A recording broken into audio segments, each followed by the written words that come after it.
You selected the IFR flight planning video. If you're new to Charts 8, please watch the introduction video by pressing the info card at the top right.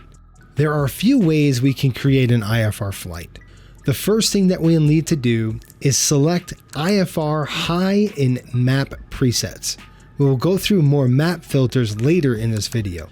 Now let's start creating an IFR flight. Click the Flight tab, select a new flight.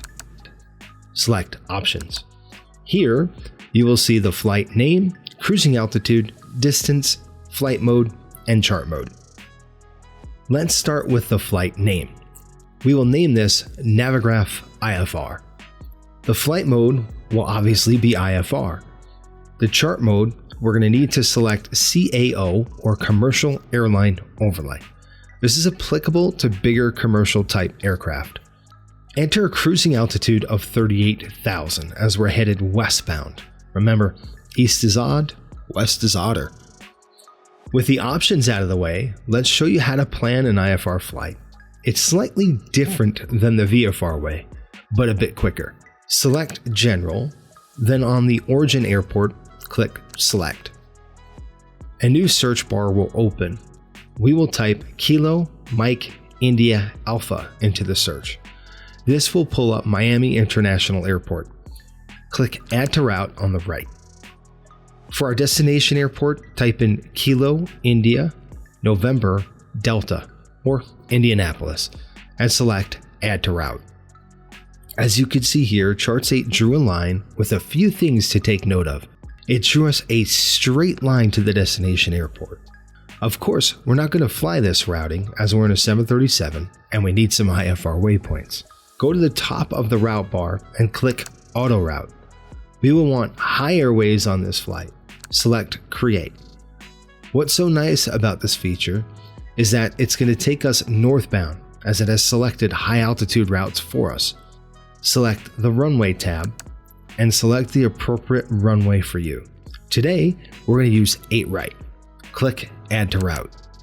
Next, select Departures Available.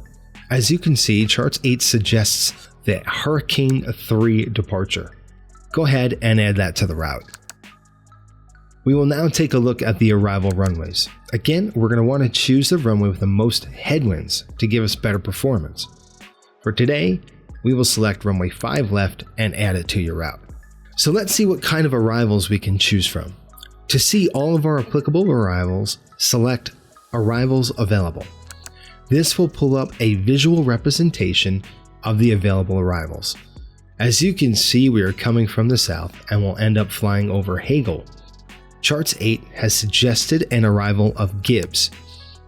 To add that to the route, simply click Select Add to Route on the left of the toolbar. The chart turns green, indicating that we have selected an arrival for the airport. Let's select 5 left for our approach. You'll notice a purple line indicating that we're going to need to be vectored to the ILS intercept course. Your route string should look something like this. Once our route is built and you're happy with it, head over to the tower or airport icon. This icon is going to show us important information needed. Select Miami. If we take a look at the tabs from left to right, we have Information, Charts, and Procedures. Let's go to Information section. As you can see, we have General, Runway Information, Weather, Comms, and finally NOTAMs. The General tab shows general information about the airport, ICAO or IATA names, the actual name of the airport, location elevation, longest runway, magnetic variation, and finally the airport type. The Runways tab is a great place for a quick glance on planning a prospective runway for departure. Please take note of the green, orange, and red shade here. If the arrow is pointing up, that indicates a tailwind and will be shaded in orange or red. If the arrow is pointing to the left or to the right, that indicates a crosswind with green shading. If the arrow is pointing down, that indicates a headwind and will be highlighted in green. Obviously, we want to use green for go. The eye or information icon to the right of the runway will help identify runway length. Select runway 8 right. It gives us name, dimensions, slope, bearing and elevation. This is a very useful tool for an unfamiliar airport. This is a great feature for a quick glance at the METAR and the TAF reports for the airport. With this feature, you will not have to exit out of the app to search for weather. Very convenient for us. If you are new to reading a TAF or METAR, we break down the code to an easily readable format for you. The Comms tab will show us applicable frequencies at a quick glance.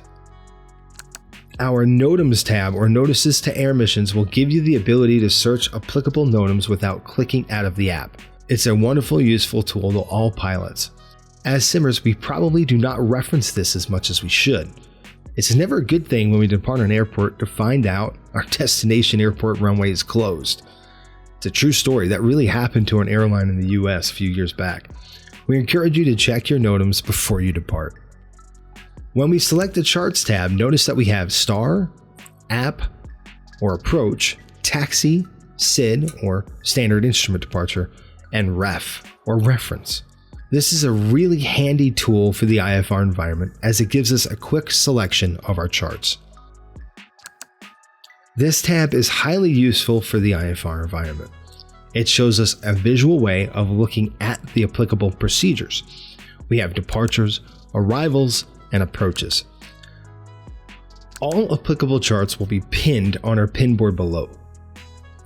If you want to add any chart, select the Charts tab, find the applicable chart, and click the pin button. This will add the charts to the pin board. Let's open our route filters icon by clicking the slider icon. If the chart symbols are in blue, that indicates a quick selection. However, there is more options to be addressed. Click the rust-colored slider icon. As you can see, all icons turn the color of rust on us. Now click the top navigation layer. As you can see, there are many options to choose from within the mapping layers. Some of the mapping options will help us with our IFR flight. You can always reset the IFR defaults, so have a go at what options you may want on or off. A big item on our list is the airplane follow mode. Ensure that you have Symlink installed, and it will come as a bundled software package when you download the Charts application. Once Symlink is installed, there'll be an airplane icon displayed on your charts to help with situational awareness. Man, we wish we had this feature when we were learning to fly. Charts 8 is an amazing piece of kit that helps and assists pilots during every phase of flight. We would say that it's hard to fly without it. And hopefully this tutorial will help you fly IFR flights with ease when using our rich features associated with Charts 8. Happy flying, folks.